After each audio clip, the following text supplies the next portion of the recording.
Saatnya kita ikuti Sinau Bareng, Sinau Bareng, Sinau Bareng di Radio Gemilang. Kabar Bayu sahabat Gemilang, Assalamualaikum warahmatullahi wabarakatuh. Salam sejahtera untuk kita semua. Om Swastiastu, Namo Buddhaya, salam kebajikan, Rahayu.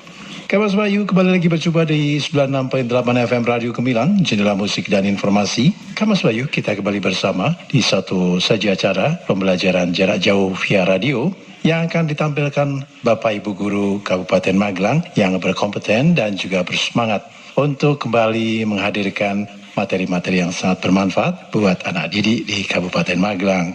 Kabar Bayu, kita berjumpa di saja acara Sinau Bareng. Satu saja acara spesial dari Radio Gemilang FM, tentu saja bekerja sama dengan Dinas Pendidikan dan Kebudayaan Kabupaten Magelang yang akan hadir untuk Anda setiap harinya pukul 7 hingga 8 dan 11 hingga 12. Kamas Bayu sahabat Gemilang juga bisa berpartisipasi dengan memberikan masukan-masukan yang kontributif di WhatsApp Radio Gemilang FM di nomor 081 578 968 968. Kamas Bayu, tanpa panjang kata lagi, kita sambut saja acara Sinau Bareng di kesempatan hari ini. Sinau Bareng di Radio Gemilang. Assalamualaikum warahmatullahi wabarakatuh. Selamat pagi sahabat Gemilang, apa kabar hari ini? Alhamdulillah, semoga sehat selalu ya. Kita berjumpa lagi dalam acara Sinau Bareng di radio kesayangan kita 96.8 FM Radio Gemilang, jendela musik dan informasi. Pertama-tama kami mengucapkan terima kasih yang sebesar-besarnya kepada Diskominfo Kabupaten Magelang yang telah bekerja sama dengan Disdikbud Kabupaten Magelang dan 96.8 FM Radio Gemilang atas terselenggaranya acara ini.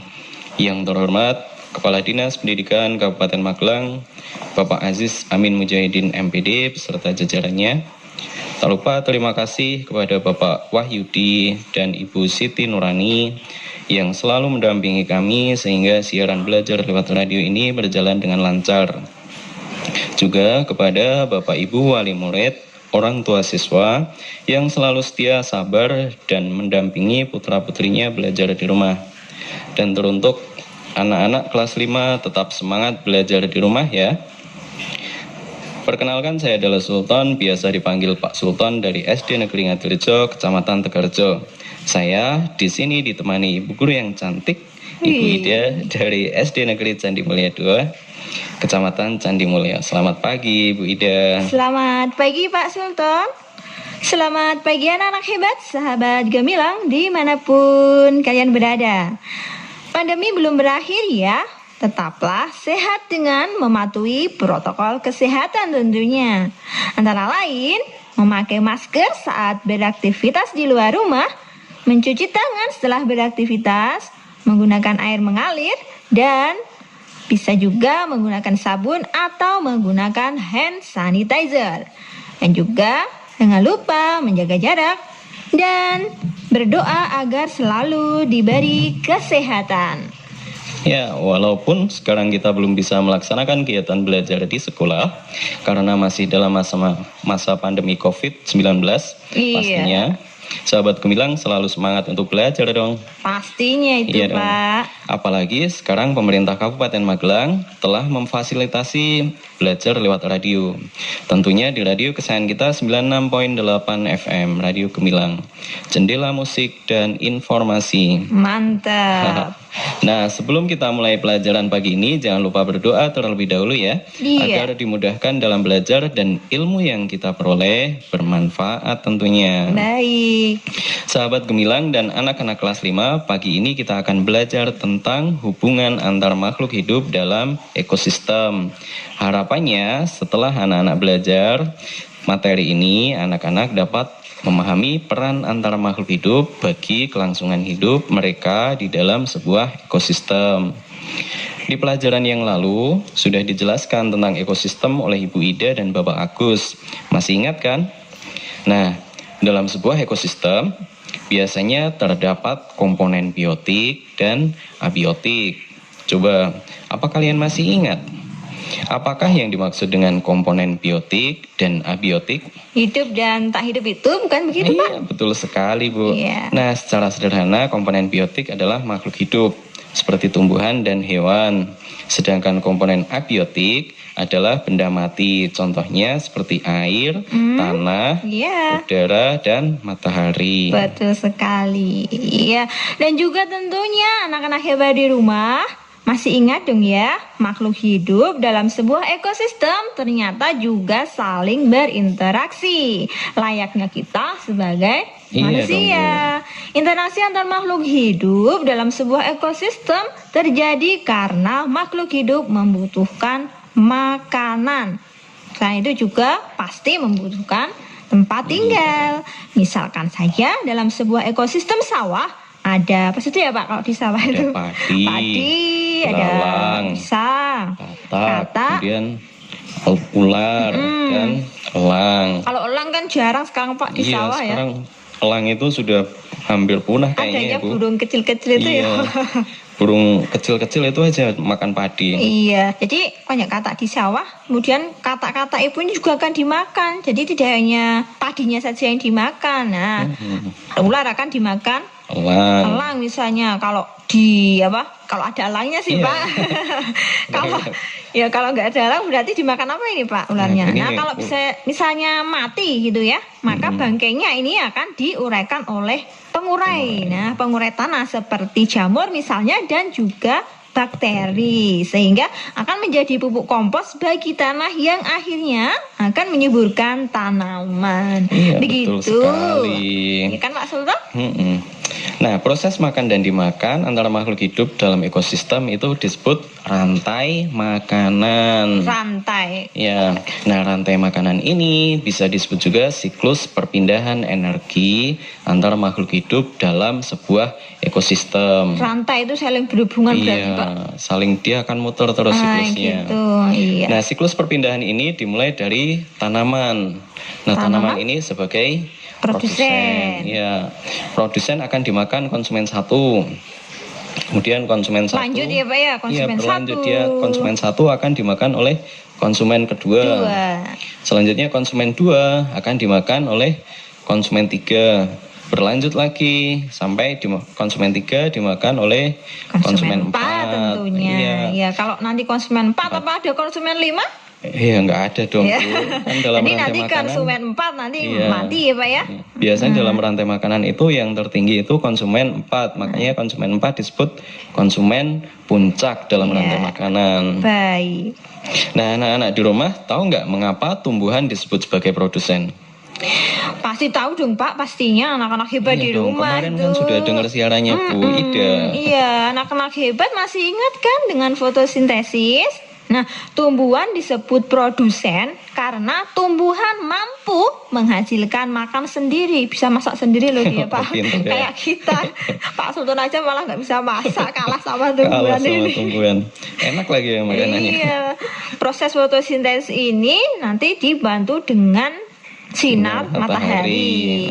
Nah, hasil fotosintesis akan disimpan di daun, batang, akar, dan umbi atau buah. Iya, Kalau tidak ada betul sinar sekali. matahari bisa pakai yang lain nggak Pak ya? Ya kayaknya nggak bisa Bu. Karena proses fotosintesis itu hanya terjadi di siang hari Bu. Kalau misalnya pakai lampu neon kan bisa Pak. Oh iya ya, wah, perlu dicoba itu Bu. Oke. Hasil fotosintesis nanti akan menjadi energi bagi tumbuhan untuk tumbuh.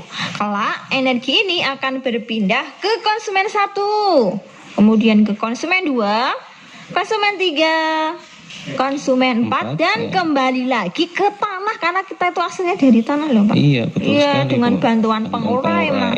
Iya, tentu saja dengan bantuan makhluk pengurai. Nah, siapa sih yang berperan sebagai konsumen 1, 2, dan seterusnya? Kan kayaknya tadi cuma disebutkan konsumen 1, 2, Iya. 3 ya Pak. Nah, konsumen satu satu itu seperti apa Pak? Nih, konsumen satu itu kalau di ekosistem sawah biasanya yang langsung memakan tumbuhan. Contohnya Nah, Pak. konsumen satu ini contohnya ada belalang, tikus, ulat. Jadi yang pertama kali ya Pak ya. Iya, dia langsung makan tumbuhan. Ada burung pipit juga, kelinci, kambing, tapi kalau kambing kayaknya nggak ada di sawah ya Bu. Iya, ini justru malah rumputnya yang dibawa pulang Iya. ini Pak ya. Nah, hewan konsumen 2 itu yang memakan konsumen 1. Dia Oh, makan iya, tadi iya, makan iya. tikus, makan ulat, makan burung pipit. Nah, itu contohnya. Makan kambing juga, berarti Oh. kalau Pak Iya, Sultan ini berarti suka ini makan sate saya kambing, termasuk konsumen 2 enggak? 2 ini kayaknya. Nah, contohnya ada kata. Kata itu biasanya makan ulat. Kemudian ada kucing, dia makan tikus. Ada musang juga, dia juga makan tikus. Oh iya iya betul. Kemudian konsumen 3 itu hewan yang makan konsumen 2. Dua tadi. Nah, ini Contohnya tadi contohnya yang bisa makan apa ya Pak tadi yang konsumen? bisa makan Yang makan kata, Nah, yang makan ular kata itu berarti. ular. Kemudian ada yang makan burung pipit atau burung pemakan serangga, dan ada lagi ada serigala, mungkin kalau sekarang sudah jarang sekali ya. Iya. Nah, hewan konsumen 4 adalah hewan yang makan konsumen 3. Contohnya burung elang, harimau, singa. Nah, ini Singa sudah. makan Nah, ular. Gitu Pak. Singa itu biasanya Elang makannya ya. kelinci. Iya. Atau mungkin dia Contohnya makan saja. kambing, makan serigala juga Iya, bisa. makan daging seperti Makan kemarin tuh daging, ada iya. golongan hewan berdasarkan makanan ya Pak ya. Iya, benar sekali Bu. Jadi singa, harimau, elang ini sudah tidak ada lagi yang mangsa, dia sudah berada di konsumen puncak. Tapi Ya. beda ceritanya lagi kalau ada singa makan singa. Singa makan Berantem singa gitu ya. itu kayaknya Nggak ada juga. Bu. Jadi hewan konsumen 4 ini disebut konsumen puncak karena tidak ada Iya, lagi yang karena sudah memangsa tidak ya ada Pak ya. yang mangsa. Nah, ketika dia konsumen 4 ini mati, baru dia akan diuraikan oleh bakteri dan jamur sehingga akan menjadi pupuk bagi tanaman. Begitu sahabat gemilang. Oke. Nah Pak, kalau kita amati nih ya, syarat keberlangsungan rantai makanan itu bukannya jumlah makhluk hidup penyusun rantai makanan Iya. dalam ekosistem ya, Iya. yang tersedia itu. Iya, jumlahnya harus seimbang, Bu. Harus ada setiap komponen dalam rantai makanan tersebut, Bu. Oke, iya. Misalnya dalam sebuah sawah nih harus ada produsen, ya. Tetap harus ada produsen. Iya, harus ada itu. Iya, konsumen 1, 2, 3 dan seterusnya tadi. Nah, jumlahnya gimana ya, Pak? Jumlahnya pun harus Jumlahnya harus seimbang, nggak Iya. boleh lebih banyak ataupun malah tidak ada atau berkurang. Kalau misalnya nggak musim panen terus tidak ada padi itu, Nah, ini apakah kan- masih bisa hidup ini nanti? Nah, ini menarik Kita. sekali, Bu. Nah, misalnya dari produsennya kok ternyata habis. Misalnya pada musim kemarau kan tidak ada, tumbuhannya berkurang karena tidak ada air, maka akibatnya konsumen 1 kekurangan makanan dan dia bisa Imbasnya ke konsumen Iya, kedua. Ketika konsumen berkurang, konsumen 1 mati, maka imbasnya ke konsumen 2. Konsumen 2 berkurang, imbasnya ke konsumen 3. Konsumen ketiga.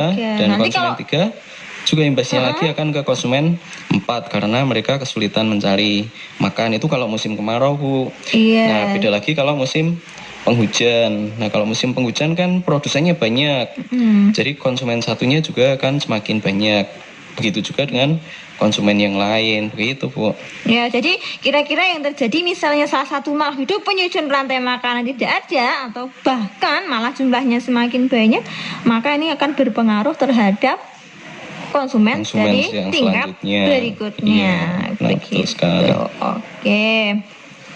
Perubahan tersebut sifatnya alami ya, Pak? Iya, karena itu Sepertinya berulang tidak terus. akan memberikan gangguan yang berarti. Iya. Iya, terhadap rantai makanan karena perubahan musim yang terjadi setiap tahun dan terus berulang tadi. Tetapi Pak Sultan, apakah ada perubahan yang tiba-tiba yang memberikan dampak kerusakan cukup besar?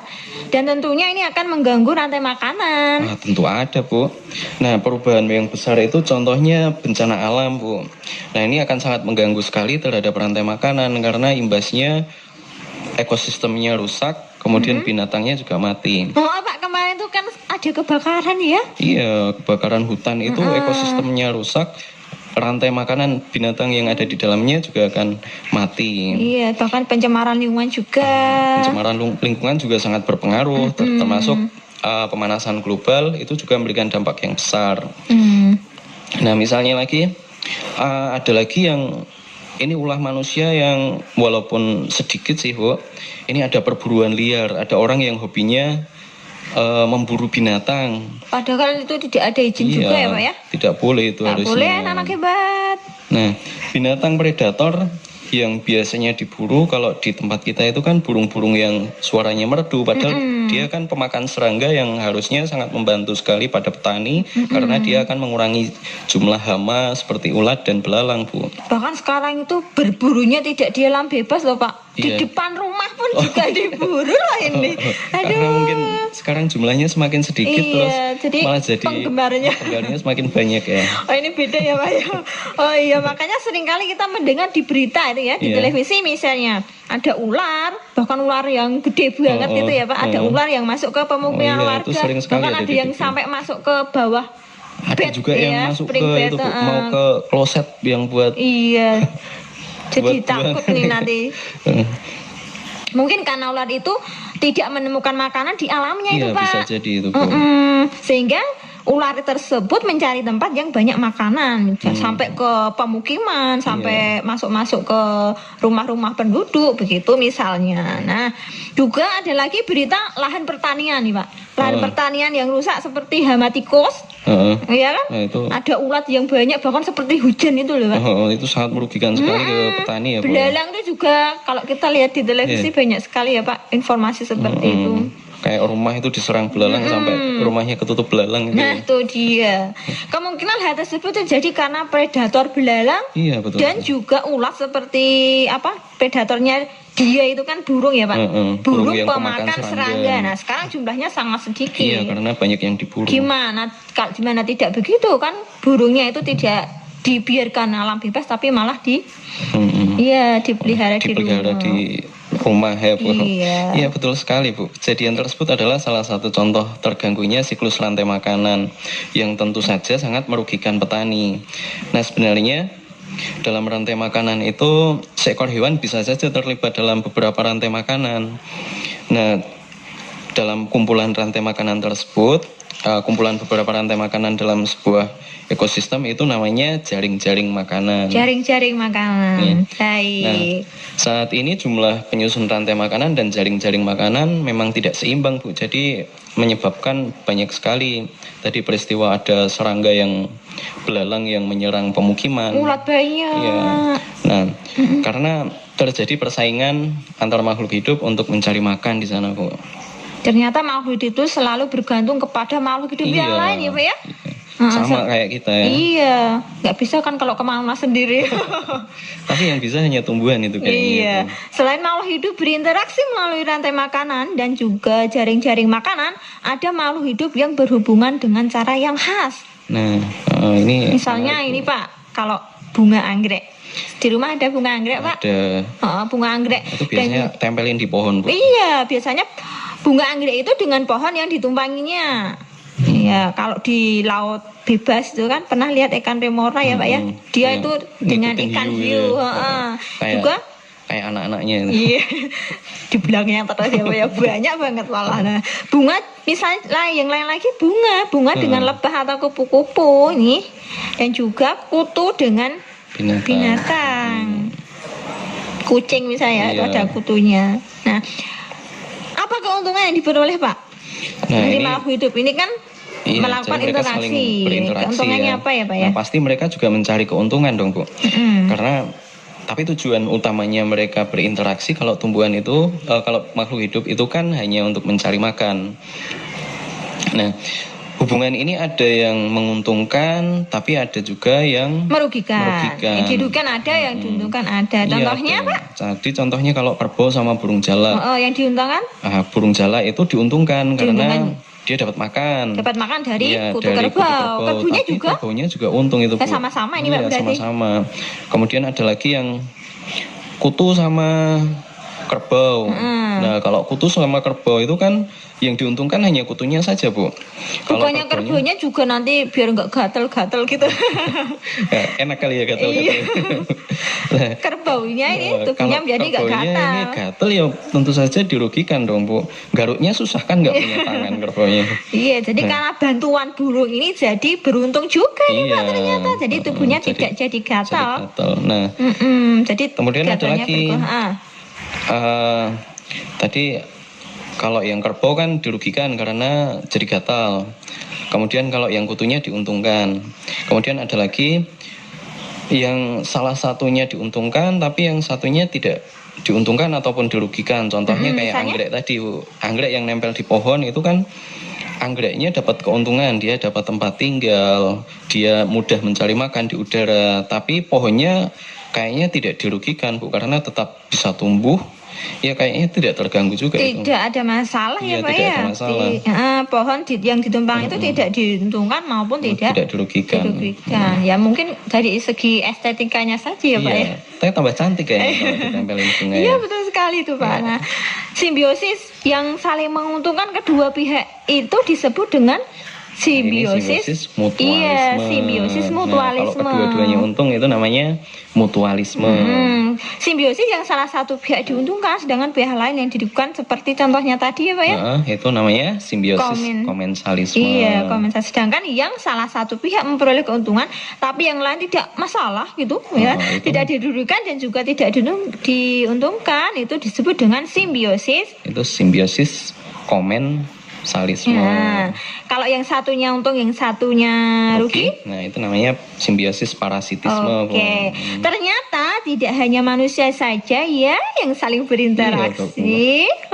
Bedanya interaksi juga. Manusia ini harus dilakukan dengan tujuan keuntungan bersama. Betul sekali. Kalau hewan itu yang satu untung, yang satu rugi dirugikan. biasa. Tapi kalau kita bedanya interaksi manusia itu harus dilakukan dengan tujuan harus untung semuanya, Pak. semuanya Jangan harus untung. sampai Jangan ada yang dirugikan. Tidak boleh salah satu dirugikan.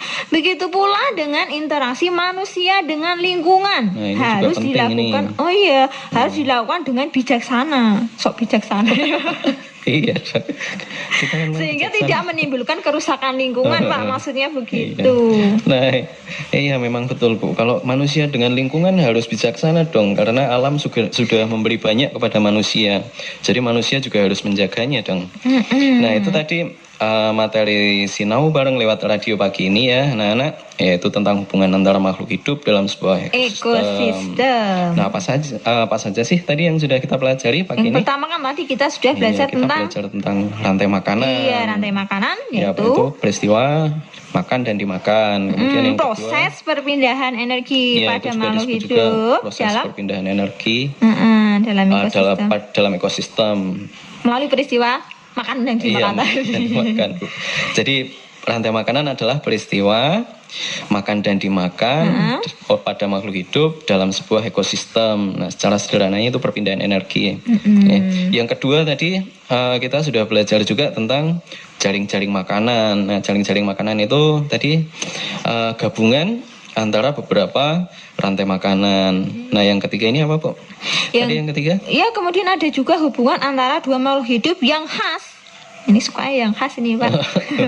Yang khas dan sangat erat kaitannya yang disebut dengan simbiosis. Ya. Nah, simbiosis itu ada 3 ya. Tadi ada simbiosis yang saling menguntungkan, kemudian ada simbiosis yang satu untung. Iya, yang satu untung, yang satu tidak diuntungkan dan tidak dirugikan, itu namanya simbiosis komensalisme. Dan satu lagi simbiosis parasitisme. Nah, ini yang nggak boleh. Kalau manusia loh, kalau binatang kayaknya itu sudah umum, ada yang dirugikan. Pasti ada yang diuntungkan dan ada yang dirugikan. Nah, karena itu 3 macam simbiosis. Ya, semoga kalian sudah paham ya anak-anak. Iya, pastinya anak Hemsbird pasti sudah tahu. Sekarang waktunya kita untuk latihan mengerjakan soal ya. Nah, silahkan kalian catat dan dikerjakan. Kalau sudah hasil pekerjaan kalian mintakan nilai kepada bapak atau ibu guru di sekolah. Oke. Nah, yang pertama nih, 1. Apa akibatnya jika dalam ekosistem sawah, ular dan burung elang punah karena perburuan liar? Nah, Pak, berulangi ya. Apa akibatnya jika dalam ekosistem sawah, ular dan burung elang punah karena perburuan liar? Nah, yang kedua apa, Bu? Yang kedua, salah satu contoh simbiosis mutualisme adalah hubungan antara bunga dengan kupu-kupu. Iya. Mengapa demikian? Berikan penjelasan kalian ya. Nah, selamat mengerjakan ya. Nah, sahabat Gemilang dimanapun Anda berada, tak terasa kita sudah di penghujung acara belajar lewat radio di 96.8 FM. Radio Gemilang, jendela musik dan informasi. Inilah yang dapat kami sampaikan pada pagi ini. Tentu kami ucapkan terima kasih yang sebesar-besarnya pada para pendengar dan khususnya anak-anak kelas 5 yang senantiasa mengikuti kegiatan belajar lewat radio ini sampai selesai.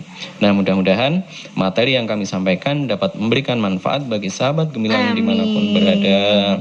Mohon maaf apabila masih ada kekurangan dan kesalahan dalam kami menyampaikan materi pagi ini. Saya adalah Sultan, pamit undur diri. Dan saya Bu Ida.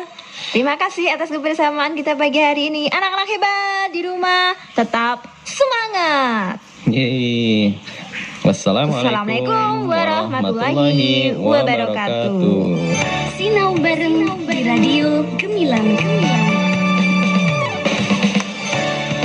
Adik-adik siswa